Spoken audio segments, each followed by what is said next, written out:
ne normo, no, to se da osmešiti. No, to je bila velika lekcija Bergsona za marsikoga, Ionesco. Ionesco, njegov teater ima to, recimo, nosorogi. Ne.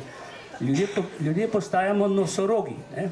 Nismo več ljudje, ampak smo nekako oklepniki, pa tisti nos tiščimo naprej, pa še kaj tiščimo naprej. No, in postajamo dežela nosorogov. Ja, kaj bi jaz dal danes za enega Ionesca, ne, kaki briljantni valček pa ti reči. Ionesco bi moral biti Slovenec, ampak ga nimam. Nekaj si še vprašal? Ja, Chardin. Chardin, ja. No, Teilhard de Chardin, Kocbek mi ga je navdihnil, on je imel tudi nekaj ciklostilov od njega, potem so me zaprosili na Mohorevi, da to prevedem, 2 deli. Fenomen ima, pojav človeka in Božje okolje. On je nadaljeval Bergsonovo vizijo, da nas nosi neke vrste elan vital. No in Teilhard kot paleontolog in znanstvenik ga je skušal, bi rekel, argumentirati z odkriti iz znanosti svojega časa. No, pri tem je bil izredno modern in je še danes, govorim o Teilhardu, v tem smislu citiral bom samo en stavek, ne. Vsa znanost nam daje dokaze, da delujejo avtomatizmi, da smo mi sami rezultat avtomatizmov, od genskega življenja do najbolj kompleksnih situacij. V redu, pravi Teilhard, s tem se strinjam, narava je sestavljena iz avtomatizmov. Ali pa se ti avtomatizmi skladajo avtomatično in pripeljejo do bolj kompleksne stopnje zavesti, to je pa še veliko vprašanje. Ne. O tem ima tudi Bergson eno magistralno lekcijo o človeškem očesu.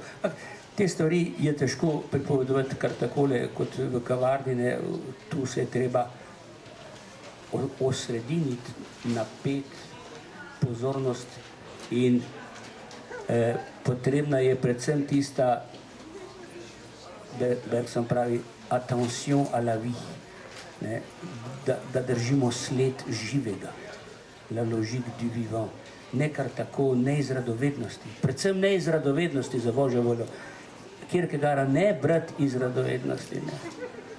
Denimo, da vas nekaj boli, da imate rano, da ste nesrečno zaljubljeni, se kdo pa ni, ne. Še taki po 40 letih nas malo skeli. No, potem pa odprem in preberem in sem kar potolažen.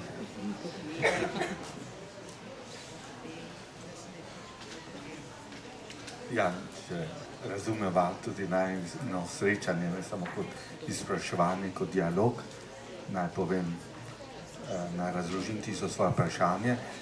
Namreč francoski filozof Paul Ricoeur očita francoskemu zgodovinopisju, pa tudi literarni zgodovini, da je še vedno pod vplivom francoske revolucije, da razume ves razvoj kot prelom. On pa obratno prelom razume kot hkratno nadaljevanje.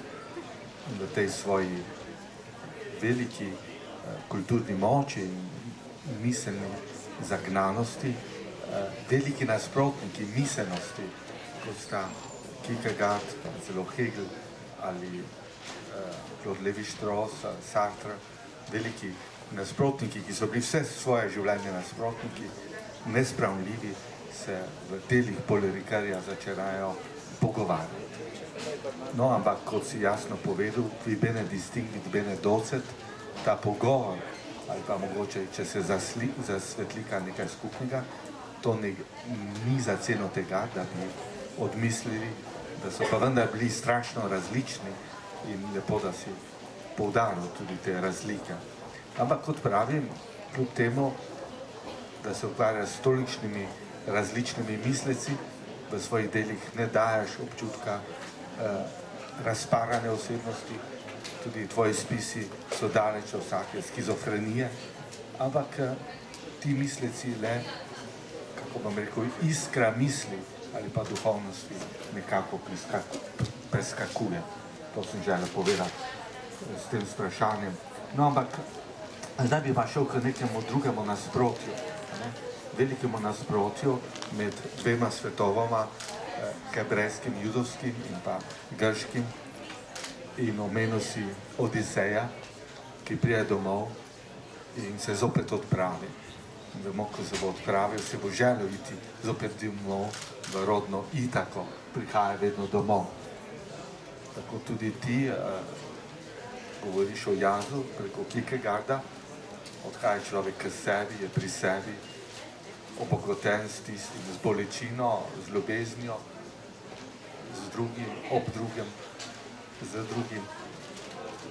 Ampak ali obstaja kakšno potovanje v tvojem ustvarjanju ali tvojem razmišljanju, potovanjem, ki bi ga lahko primerjali z Eksodusom od Mojzesa, z izhodom iz Egipta, kjer si povratka enostavno ne želiš več? Narobe, jaz sem nekoč rekel, od tega so desetletja, da se po prevodu Danteja ne bi smel več vrniti na zemljo. Seveda, ker ko obstaneš gori v nebesih, ne, in zaplešeš v tistem vrtincu, krogu, ki giblje sonce in zvezda svetove, je težko priti v, bi rekel, volilno kampanjo na slovensko. Najraje bi umrl, čisto preprosto. Samo, če si mlad, imaš še iluzije pred sabo, boš še to in to naredil. Skratka, domotožje po enem idealnem svetu obstaja v človeku. Jaz mislim, da prav v vsakem, naj si je krščansko šolan ali ne. Ampak mislim pa, da se da vzdrževati v človeku neko ravnovesje, kljub velikim razkolom, kljub velikim smerem, ne, ki si jih omenil že. Jaz sem to srečno pogruntal ravno pri Danteju v eni metafori, ki sem jo kasneje zasledil pri največjih učenjakih, namreč gibanje v krogu, ne, je nek potisk na obod, ne, in je nek potisk v središče. No, in o tem obstoji krasna filozofija, ki jo je učil, kot dobro veš, Plotin, ne, ki je bil neoplatonist. No, Plotina zdaj prevajamo, lahko rečem v množini, no, to počne moja hčerka Sonja. In jaz mislim, da bo to eno precejšnjo odkritje za Slovence, ne, kako se da to gibanje, ki ga je Dante v eni tercini zapopadel, pravi, od roba k sredi in od srede k robu, če zunaj ali notraj kaj udari, pomakne voda se v okrogli smeri. Zanimivo, ta princip sredobežnosti in sredotežnosti uravnava človekovo bitje, pa tudi zgodovino. Treba je biti samo pozoren. No, ko sem jaz to prebiral in vedno bolj se nagnem k tema tudi dvema principoma, eden je imanenca in drugi je transcendenca, ne? Izhajanje in presežnost. Ko vidim, kako se ljudje tepejo, borijo, v zgodovini so se celo klali na dveh bregovih, ko je bilo v bistvu ena sama reka, ne? Samo treba je bilo videti, da sta dva bregova iste reke, koliko krvi je poteklo, ne? Potem postane človek kar otožen. Druga otožnost se me pa loteva, ko vidim ta moderni svet, da o teh nasprotjih sploh ne razmišlja več, ne? Ljudje, zlasti mladina, danes izredno malo misli. Če pa kaj misli, pa misli o kombinacijah v računalnikih, ne? Ki so čisto legitimne, ker urejajo to naše površje, ta naš surface. Ampak manjka pa globlje orientacije in predvsem tiste težnje k sredini, naj jo lociramo kamorkoli. No, toliko glede razklanosti. Človek je razklan tudi bolj konkretno, ne? Med Sveto Trojico, Balzac je zelo lepo povedal, slava, ženska in denar, ne? No, in drugo Sveto Trojico, ne? Oče, Sin in Sveti Duh, in vse to se da med sabo. Potem so pa take zelo konkretne vsakdanje razklanosti, ko ne najdemo skupnega imenovalca. No, to je dober izraz. No, in ravno v tem je tale knjiga o Kierkegaardu z uvajanjem tretjega, ne, kot skupni imenovalec naši razklanosti, naši dvojnosti. Zato je ta reč tako dragocena. Opozarjam na to knjigo še iz enega razloga. Poglejte, verske plaže, s tem izrazom sem se zameril že marsikomu, je toliko, da nas boli od nje glava in denarnica. Ampak resničnih duhovnih knjig, ki bi segle v našo intimo in ki bi nas zgradile, to je izraz Kierkegaardov, je pa hudičevo malo. Graditvena knjiga, tudi to je en izraz, ki ga Slovenci pogrešamo, spodbujanje, edifikacijo, edifikantno. Graditvenih knjig je izredno malo. To so pa ravno knjige, ki prožijo mostove med našo usodno razklanostjo in našim obupom brez izhoda. Toliko. Ja, približali smo se zadnjemu vprašanju. Tukaj je ura, potem bo seveda auditorij, poslušalci imeli možnost našega gosta, gospoda akademika, nekaj vprašati. No, jaz bi pa za na konec vprašal,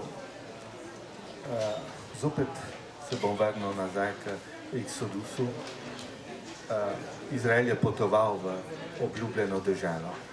No in sedaj gre za tisto vprašanje, v kateri deželi si želimo prebivati. Vemo, da si blizu Gorenjske, Kamniških Alp, ki si se pa oženil na Primorsko. Se pravi, da združuješ več dimenzij in nikoli nisem pogruntal, katera od teh pokrajnih ali tretja, četrta, ki je najbližje, kjer bi želel prebivati. In vemo, da potem, ko se Izrael naselil v Kanaanu, ni bila samo dežela čudovita, rodovitna, ampak takrat je vinska trta obrodila, takrat so bili svadbe, so bili veselje, so bili prijatelji. In zdaj to zadnje kompleksno vprašanje, katera pokrajina te navdihuje, kje si rad. Drugo, potem podvprašanje, s katerimi prijatelji bi se rad družil v tej pokrajini. Navadno vprašamo, katero knjigo bi odnesli seboj na samotni otok in potem naštejejo. Jaz bi vprašal, katerega prijatelja bi povabil na tisto domačijo v tvoji ko bi šel čisto na svoji pokrajini in kaj se želiš še tam pogovarjati in kaj bi rad še takrat kaj zasnoval, kot pravi Polevikar, potrebno je pustiti sledove za seboj, kakšno sled bi rad še pustil v literaturo in misli. Vprašanje je lepo, odgovor bo malo manj. Prvič, si ne izbiraš, ne pokrajine, ne žene, ne prijateljev. Te doletijo ali si jih prislužiš. Zdaj, če bom odkrito povedal, se bom zameril marsikomu in bom še slabo spal po vrhu. Moram reči, da so to taka vprašanja, na katere človek ponavadi ne ve odgovora, je pa lahko samo hvaležen. Seveda, Gorenjska pokrajina, to je bil rod mojih staršev, to je Kamniške Alpe. Naj te popravim, oženil se nisem na Primorsko, ampak na Notranjsko, to je Vremska dolina, to niso Primorci in se tudi ne. To je bila, vsaj takrat je bila to zame ena posebna milost kot za meščana, ki je našel spet pot k zemlji. Moj oče je bil zemlje, kmečki intelektualec. Tako da moram reči, da je bil to en tak zdravilen eksodus, pri katerem pa seveda ne moreš ustrajati. Nobena pokrajina te ne zadovolji, ker vidiš, da je samo senca ali odsev. No, tukaj sem jaz platonist, neke zamisli. Zamisli o samem sebi in o svoji usodi. Si pa lahko hvaležen takole pri 70 letih, da so te srečevale dobre knjige. Če bi bil jaz Don Juan, kar v nekem smislu sem, tako kot je Kierkegaard, ki ni poznal v življenju nobene ženske, bi zapel tisto arijo o ljubicah, ne, il catalogo è questo, ne, se jo poznate, in bi naštel knjige. No, vse jih naštevam, zdaj pišem knjige mojega življenja in se skušam tam soočiti znova s to nitjo. Imenujem jo kar Božja previdnost, kako me je srečevala in me vodila v življenju. Eksodus, izhoda ni, izhod je samo navznoter. Ne? Nekateri se ga strahovito bojijo in se ga otepajo, ampak jaz kot Dantejev učenec in prevajalec si ne morem kaj, da ne bi podoživel in bom še velikokrat tega spusta v pekel, kjer se prerineš, obrne se ti spodaj tista simetrija, prej si bil v oblasti hudiča, potem pa preplezaš in se rešiš na gorovic in tam se trpljenje šele prav začenja, ampak to je očiščujoče trpljenje, katarza in potem je to izhod za nebesa. Danes, še to bi malce fizikalno povedal, včasih smo bili ujetniki zaprtega vesolja, ne, o tem so bile pisane knjige. Potem smo se osvobodili in danes vemo z Einsteinom, kako je vesolje odprto. In kar naenkrat smo pogruntali in bomo še, da to ni nobena odprtost, da so to samo nove vzporednice, obstojijo paralelna vesolja, tako berem. No, in kje je zdaj izhod? A v neki ponovitvi iste zemeljske usode, ki se bo dogajala Bog ve kje na katerem planetu? Skratka, to ni izhod. Potem obstojijo nove špekulacije, zadnjič sem prebral, da je umrlih zemljanov ljudi od kamene dobe in še prej gor že približno za 100 milijard. Ne.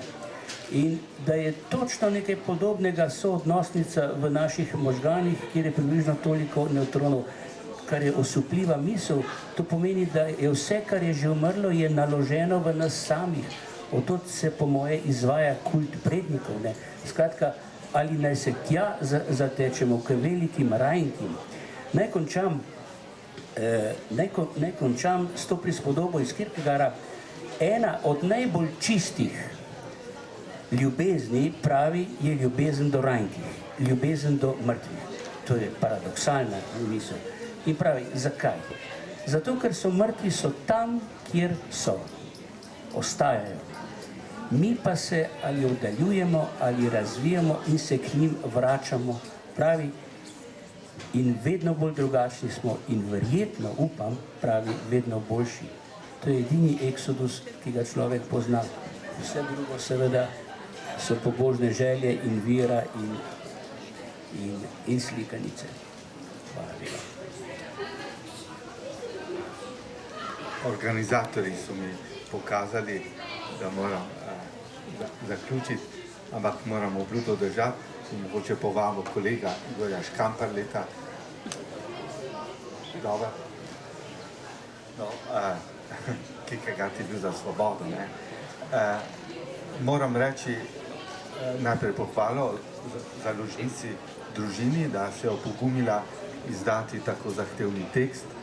Kot vemo, danes založnik upa preživeti, no tudi to je tveganje, tudi to je izziv, hkrati je pa to poklon človeški misli, pa tudi slovenskemu ustvarjalcu in pa seveda slovenski besedi.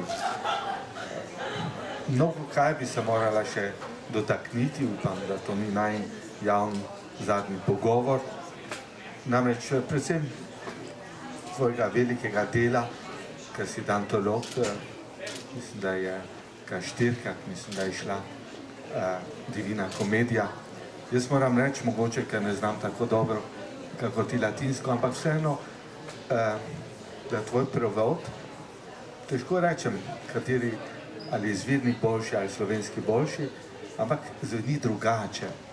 V tem smislu, če te smem zopet primerjati s svojim velikim učiteljem Levinasom, on je biblične hebrejske pojme izražal v francoščini in kritiki pravijo, da je iz francoskih besed povlekel ali prebudil pomene, ki so zaspali, ki niso bili več živi. Tako imam tudi jaz občutek, da je slovenščina, da je tisto lepo dekle in da si ti njen ljubimec, ki jo prebujaš, da se nasmeji, zapoje. Špilam na njo. Tako je, ja. Ja, si glasbenik, no. In upamo, da bo še prebudil kakšno besedo in še prebudil mogoče tudi kakšnega avtorja. Vse vemo, da ste si nekateri avtorji podobni. Levinas, moj učitelj, pravi, da je Bergson po krivici v purgatoir, v vicah, a ne pozabljen. Te vice upajmo, da si dal ti skozi, da je napočil čas rodovitnosti, ko bo klena beseda zopet zapela, zaigrala in tudi nas prebudila kljub obupu novo upanje. Lepa hvala.